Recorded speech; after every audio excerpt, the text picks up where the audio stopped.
Story 1. The Angel on the Branch. Decorating the Christmas tree was a sacred ritual in my family. One ornament was older than the others. We just called it the angel. It was carved from dark wood with delicate skeletal wings. Its face wasn't smiling. Its blue-painted eyes seemed to hold an ancient sadness. Mom said it belonged to her grandmother, Elise, who died in the very house we now called home. Our tradition was to hang it on the most prominent branch, at eye level, where it could watch over the room. That year, I was 15, and I was the one who hung the angel. I remember its cold weight as I nestled it onto a sturdy branch, facing the fireplace. A few days later, I noticed it had turned. Its painted eyes now stared directly at the bay window overlooking our front yard. I figured my sister, Maya, had moved it, so I turned it back. The next morning, it had moved again, back to the exact same position. I knew no one had touched it. A cold prickle of fear ran down my spine. In the morning light, its expression seemed less like sadness and more like longing. It became a silent battle. Every morning, the angel would be facing the window, sometimes on a different branch, but always with a clear view outside.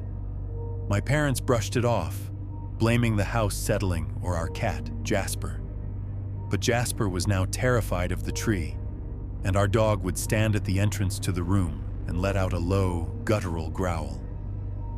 My 8-year-old sister, Maya, was the first to voice my fear. One evening, she pointed a trembling finger at the angel.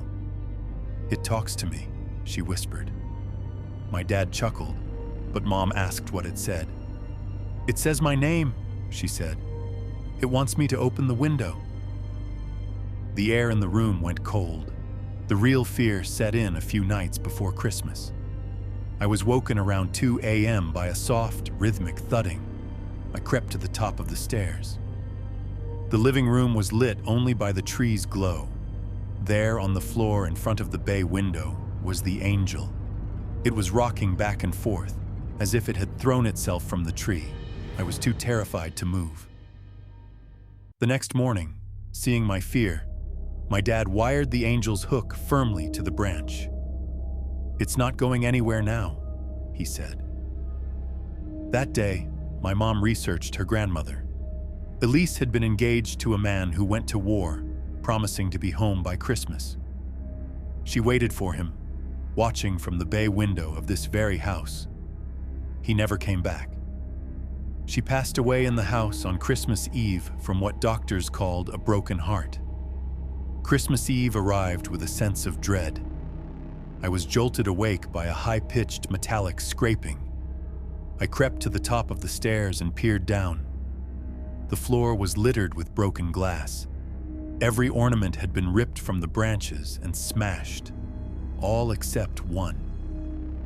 The angel was perched at the very top of the tree. Its painted eyes, glowing eerily, weren't sad anymore.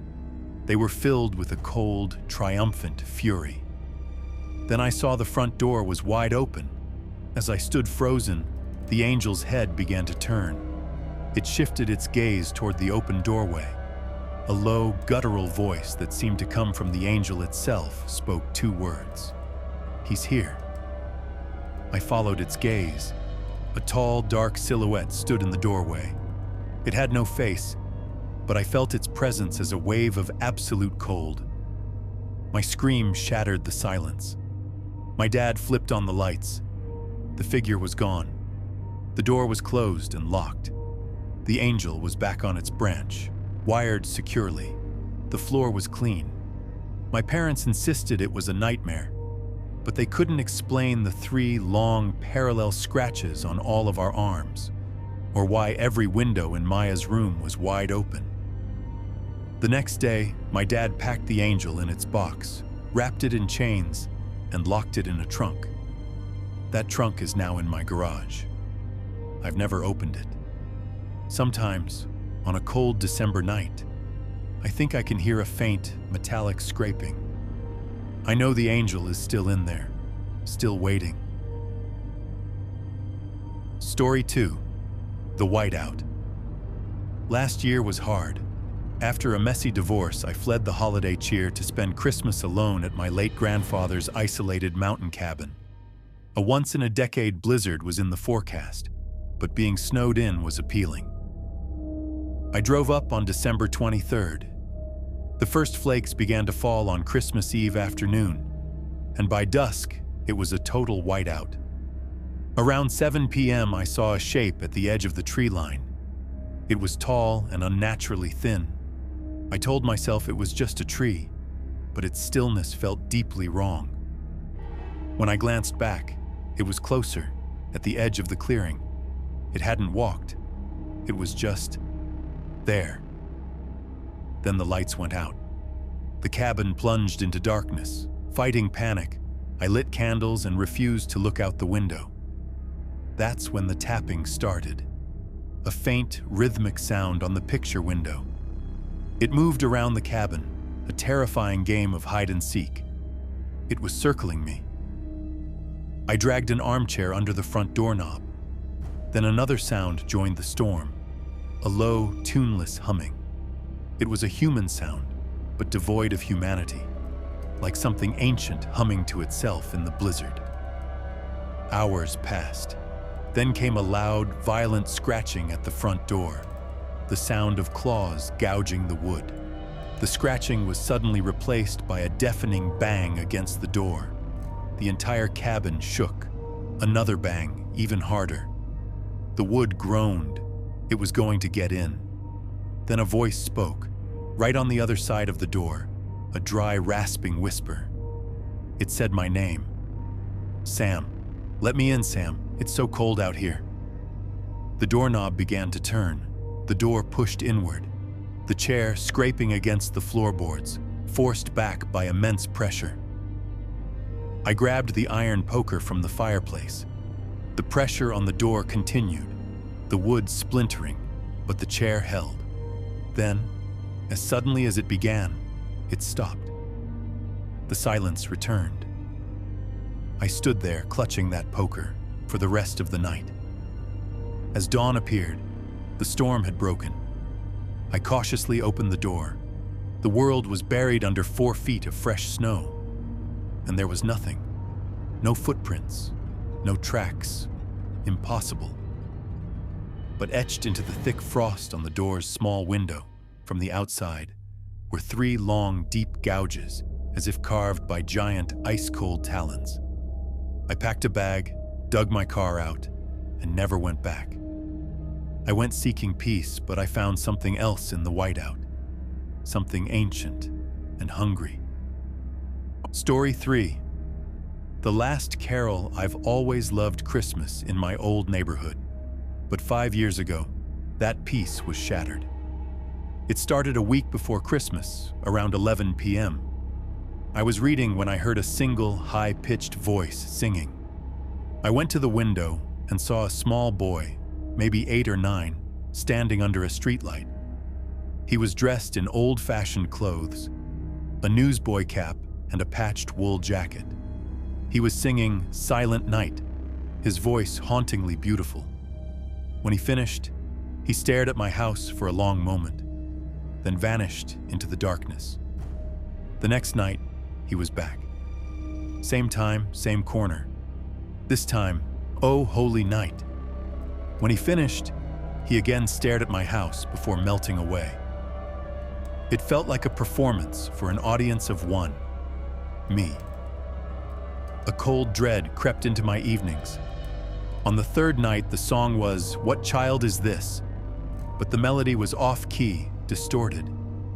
His beautiful voice was gone, replaced by something reedy and strained. When it ended, he just stood there, staring. I yanked the curtains shut, but I could feel his eyes on me. I asked my neighbors, but no one had seen him.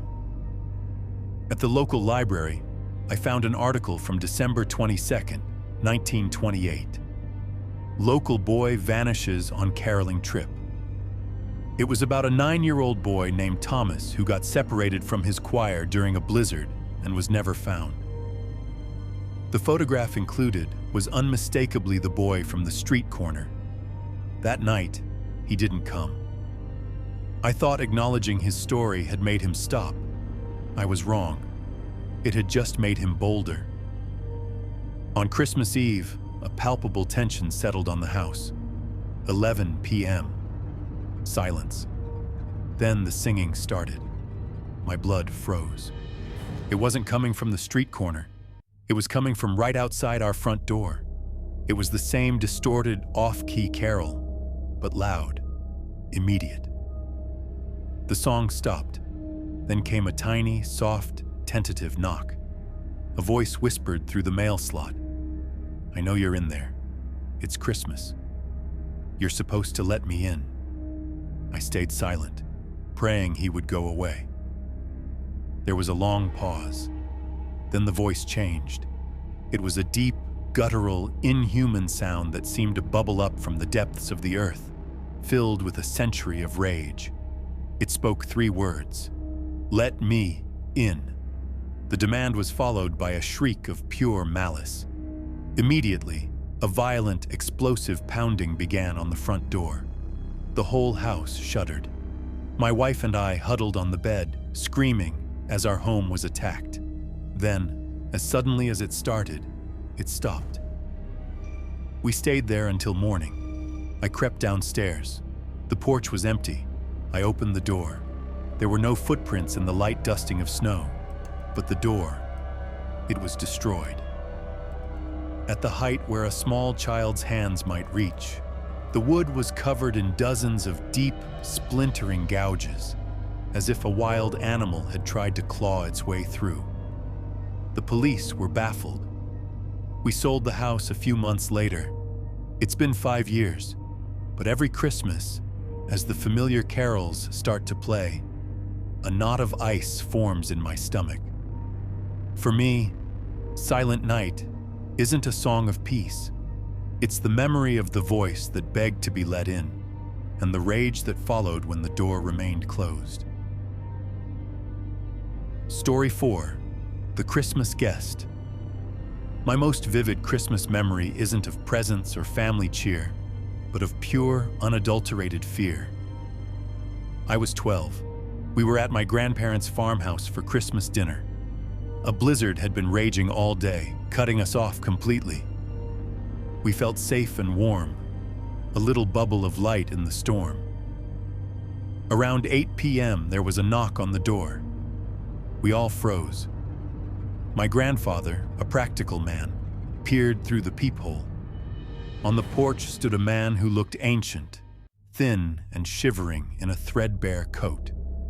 He said his car had slid off the road and he just needed to use the phone.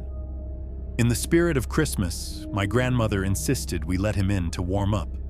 He stepped inside, bringing a pocket of impossible cold with him. He was polite, his voice a dry whisper. He sat in the chair my grandmother offered by the fire, but he didn't seem to get any warmer. He just watched us, and he knew things. He complimented my mother on her pie, calling it heaven on a plate. The exact phrase my other grandfather, who had passed away years earlier, used to use. He looked at my uncle and asked how his knee was feeling, though my uncle had injured it that very morning and hadn't told anyone but his wife. I was staring at his feet. He had taken off his ruined shoes, but his socks were perfectly dry. And under the fabric, his feet weren't shaped right. They were too long, and the toes seemed to bend at an odd angle. A knot of dread tightened in my stomach. Our dog, Buster, who loved everyone, stood at the far end of the hall, the fur on his back raised, letting out a low, continuous growl.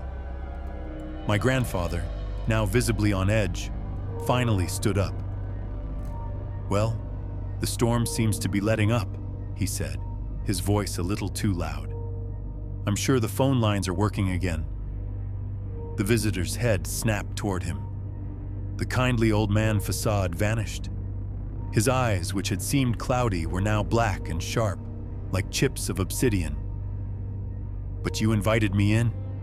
he hissed, the whisper gone. replaced by a voice that felt oily and ancient. It's so rude to ask a guest to leave. The lights flickered violently and then died, plunging us into darkness lit only by the fireplace. The temperature in the room plummeted. The fire shrank to a few dying embers, and in the oppressive silence, that new, terrible voice echoed around the room. Not from the chair, but from everywhere at once. I have been waiting. I am so hungry.